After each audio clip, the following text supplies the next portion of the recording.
big promises in that flyer that went out. What I was inviting you to do was imagine being able to shift any part of your life easily and quickly, and actually have that change stay with you. Okay, now we're very used to a different kind of change. We're very used to the kind of change where we're chipping it away at a block of granite. Is what it feels like a lot of time, right?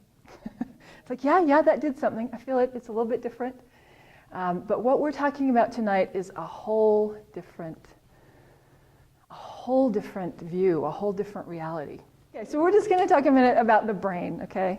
Because we've all got them. And we have billions. We have 100 billion neurons. Okay, I can't imagine that kind of a big number, but that's a lot of stuff going on. And with those neurons, every event in your life that you've ever had has been recorded. Now, who you believe is yourself, this self that you walk around with, has been constructed of all that information that you've gathered through all those years, right? And all those billions of events.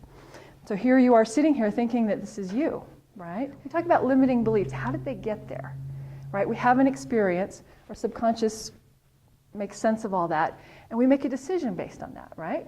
If you show up on the planet and you aren't loved in a way that feels good to you, what decisions might you make about that? Love is not safe. Ooh, not okay to be here. Yeah, not going to get my needs met. Okay, that, mark that one. We're just barely starting to scratch the surface of understanding this. Even the scientists are now saying that the world is not that we don't see the world as it actually is. We see it as we think it is. Okay, now spiritual masters have been saying that for thousands of years, right? It's not what the experience is, how you perceive it. We've been hearing that for quite a while. Now science is telling us the same thing. The other really cool thing that we're discovering about the brain is that it's actually built for change. I heard a great TED talk about this the other day from a neuroscientist. And he was talking about how the brain is actually designed to rewire itself. So before we used to believe that you kind of get locked into it and that's it. There's no change in it. But with the new understanding of neuroplasticity, is what it's called, the flexibility of the brain, they're actually saying, no, we are built to rewire ourselves. I think that's one of the reasons that this technology works so well, is because we are tapping into the brain's ability to rewire. We just haven't informed it this way before, right? We've stayed with those decisions that we made probably in our early childhoods. So, who here has crap? You don't have to dig so hard to find it.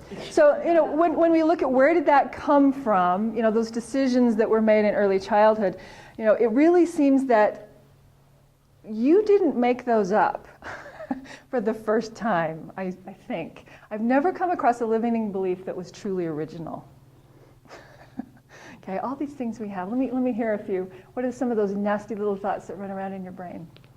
Not good enough, not lovable, not smart, not good at that. Not deserving. Yeah, not really deserving.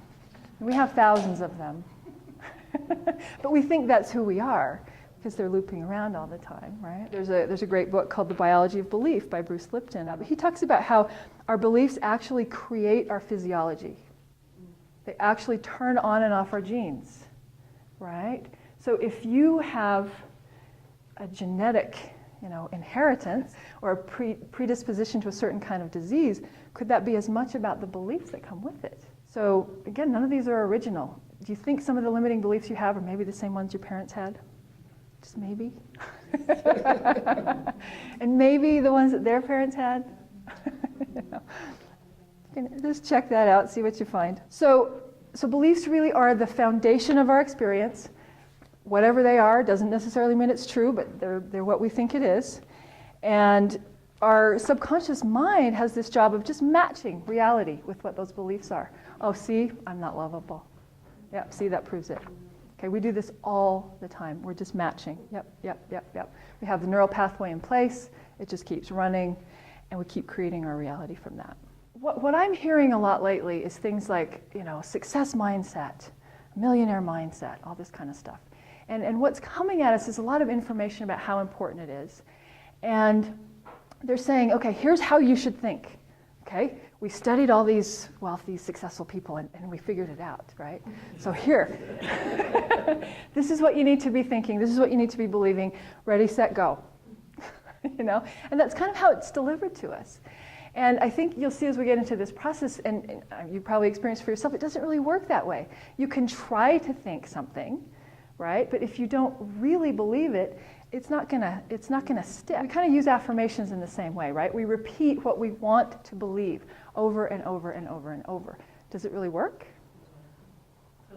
Sometimes it's like chipping away at that granite. Sometimes you get a little bit in one direction.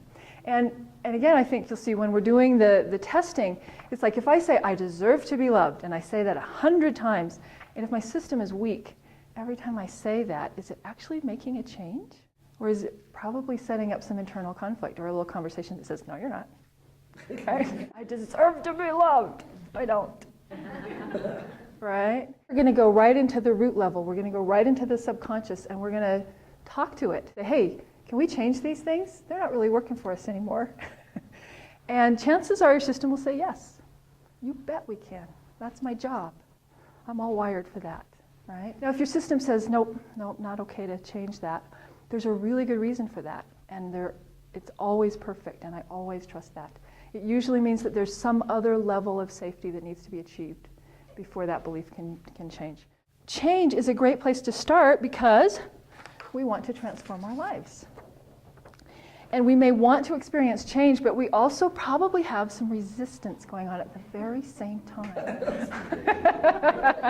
So let me hear some brainstorming about what sort of limiting beliefs would you have about change? Change is scary. Hard. Change is hard. It could take years. Not safe. Take you out of where you're comfortable. Yes, the familiar. The ruts that you know so well. So maybe the way it is right now is better than what might happen. Oh, that's a really good limiting one. Yeah, it's the unknown, right? So we have all this inner conflict going on. The brakes on and the gas is on at the same time. We're doing all this stuff to change. We're reading the books and we're doing all that stuff. And we have all this internal resistance. But what do we know is true about change? Change is always happening. Right? That's the only constant. We know this, right? So here we are saying, no. I mean, do you think that might make your life a little more stressful, a little more hard, you know? You can actually have a great relationship with change.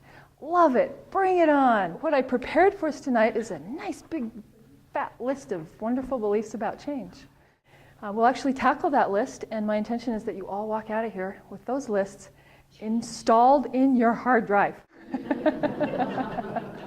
And that's really what it's like. It's like you are reprogramming.